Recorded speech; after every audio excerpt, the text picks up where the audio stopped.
Hey guys, Greg here, Bone Tactical, and today we are going to discuss the world's strongest and sharpest tomahawk, the Bone Hawk. Here on the table in front of me are both of our current in-stock and shipping models. This is the modern Warrior model of the Bone Hawk, and this is the Resolute Warrior model of the Bone Hawk, okay? So, the Resolute Warrior features Cocobolo handle scales, which they all vary quite a bit between them. This is some of the Cocobolo here that looks probably quite a bit different than maybe some of the other Cocobolo, but they are, as you can see, all quite a bit different. So we've got the Cocobolo handle scales. We have 4140 steel, all right, differentially triple hardened. What that means is it's flame hardened 4140. It is just super tough. It's flame hardened here at the nail puller point, okay, the bottom part, here and here. It's flame hardened here at the rear spike. All right, it's flame hardened at the cutting face. I will really go through a lot of details in this video, a lot of stuff that you guys probably don't know about tomahawks, fighting with tomahawks, combat tomahawks, construction of tomahawks, and really show you what makes this tomahawk so incredible. Other than the fact that they're handmade and beautiful and the strongest and sharpest in the world. The thickness of this tomahawk here at 3/8 inch thick is one of the things that makes it the strongest tomahawk in the world. According to my knowledge, and I have seen all of the competition's tomahawks, there's nobody making tomahawks 3/8 inch thick out of 4140 steel. That alone makes mine at least twice as strong as anything that I've seen on the market. Better steel, higher quality steel, and stronger. Getting into the differential hardening process, it means it's hard here, and hard here, but not too hard. It's 58 Rockwell. So what that means is that, let me pop one of these out of the sheath here so I can talk you through this. They all ship with a little bit of grease here on the cutting edge, which I will clean off for you. 4140 is not stainless. Stainless steel is not good for making a tomahawk. Stainless steel is not a high performing steel, quality performing steel. All of our custom blades, even our tomahawk shaving sharp, this right here is why our tomahawks, my tomahawks, are the sharpest in the world, okay? That is everything you need to know about this, why and how it is the sharpest tomahawk in the world. There's no other tomahawk that you can, out of the box, and these are completely randomly pulled. I just randomly pulled these off the shelf. These are gonna ship in the order that somebody buys them. We grab one, we check it, and we ship it. I did not even check these to make the video. I just grabbed them because I have that much faith in my product. You won't find another knife maker who has that much faith in their product or who will do something like that. We are the only ones that do just about anything that we do. So let's talk a little bit about what makes it the strongest, all right? So being so thick and the type of steel, it's just undeniably the strongest tomahawk on the market. The triple hardening means that here, here, and here on all of them, both editions are the same steel. They're just different finishes. They just look different, okay? Different handle materials, but the same steel, the same otherwise. Here, here, and here. What that means is that this is for pulling nails, for stabbing into stuff, slamming with when you're, hammer fisting stuff. This is for cutting soft or soft tissues, for cutting wood, for cutting items that are softer than metal, and this is for puncturing metal, all right? Everything is designed very specifically for its intended purpose and to be able to be the best at what it does. Being flame hardened here, here, and here means that it's about 58 Rockwell, and it gets softer. So the metal's very hard right here, but not hard enough to be brittle. 4140 does not get brittle when you heat treat it. So you don't even really have to temper it depending on the process that you use, but we've got a very special flame hardening and very special quench process that allows us to not even have to temper these down because it gets it right to 58, 59 Rockwell.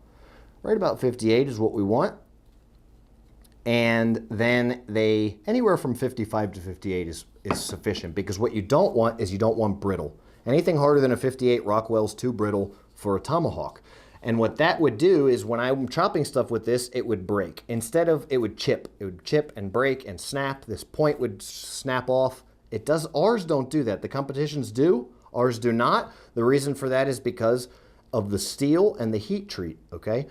What this does, if I were to slam this into another tomahawk, because think about these tomahawk steels being just incredibly hard steel. Other steels are not this hard. You do not encounter other steels this hard. I could chop through nails. I could chop through metal if I really wanted to. You guys have seen the videos of me chopping through cars with these, okay? Doesn't even hurt them. But if I were to bang two of these together face to face, what would happen? It would not break. It would roll.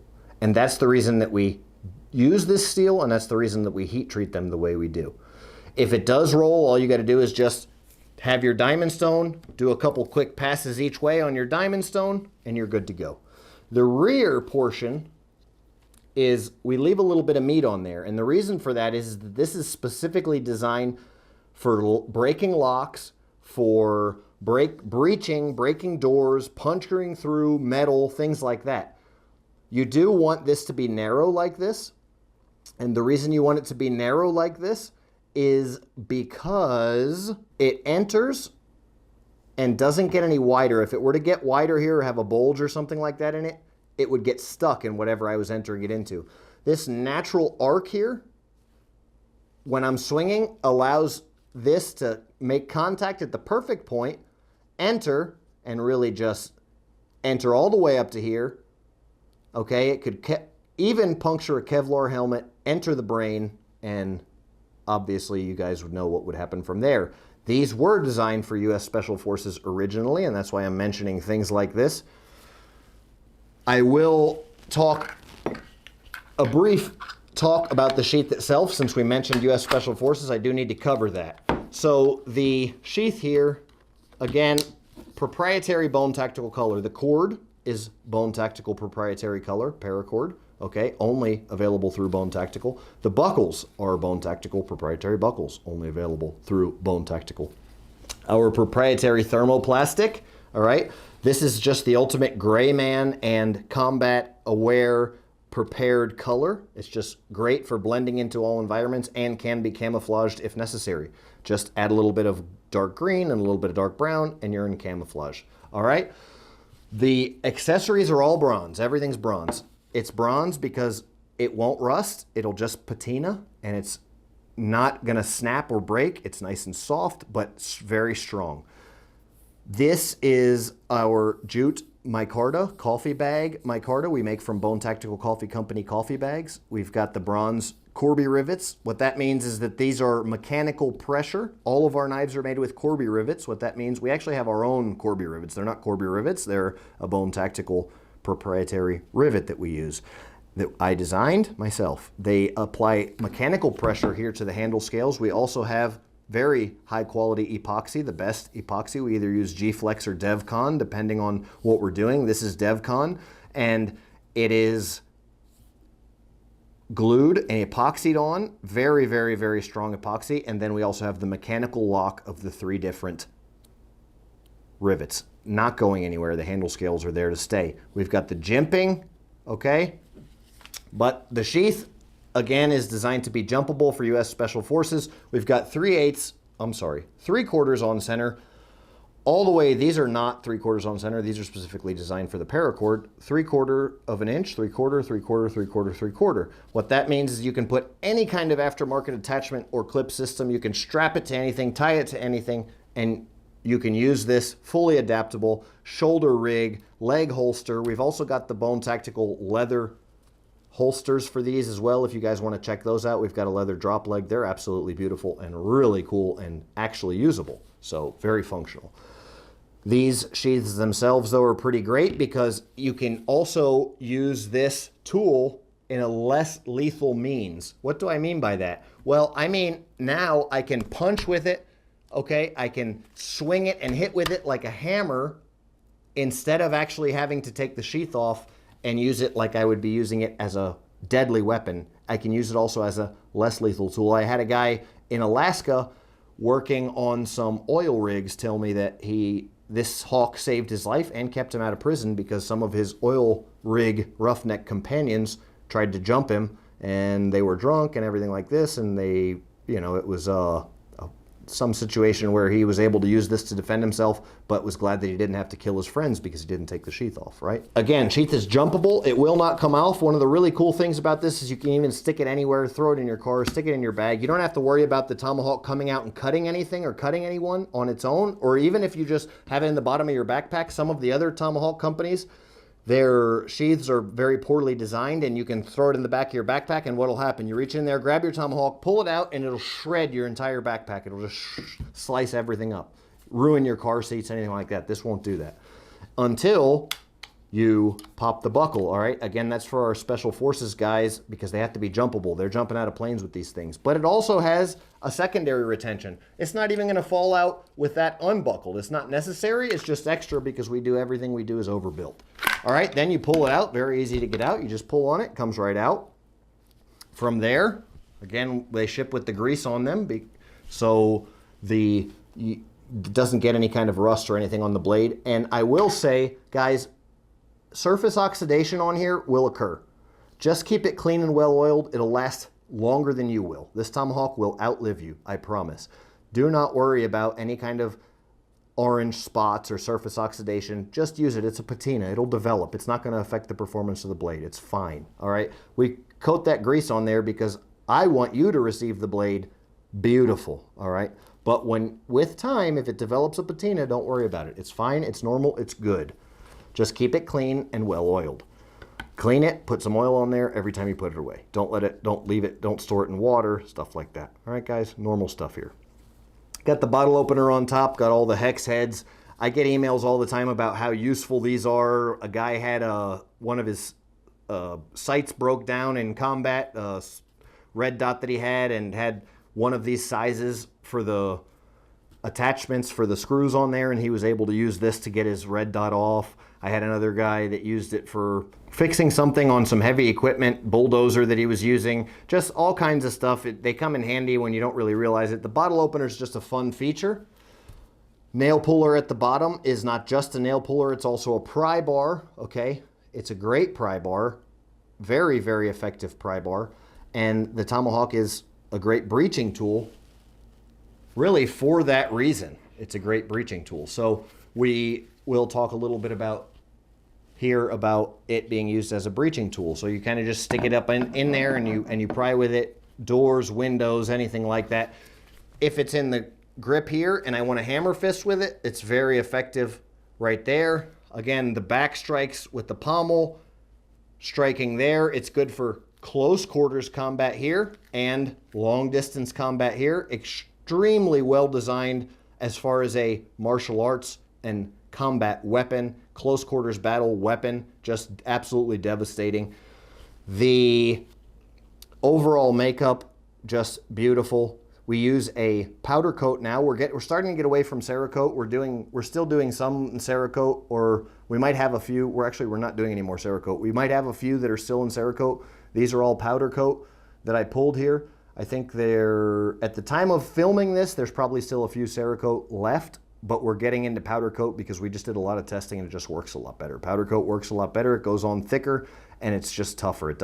We did saltwater testing. We did testing in the jungles of Central America, testing at sea, and it's just much better. Powder coat is better. We sandblast them and powder coat them. So the powder coating is the best way we do it. So all of the metal is powder coated with the exception of this little tiny edge there that we need to remove, that little small section to have them actually be shaving sharp.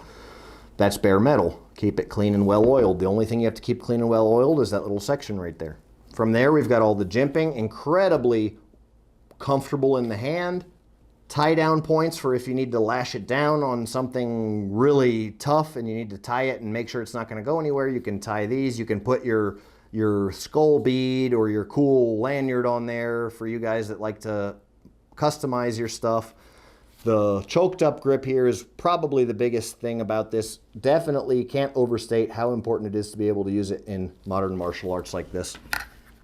I'll stick this one back in the sheath and talk to you a little bit about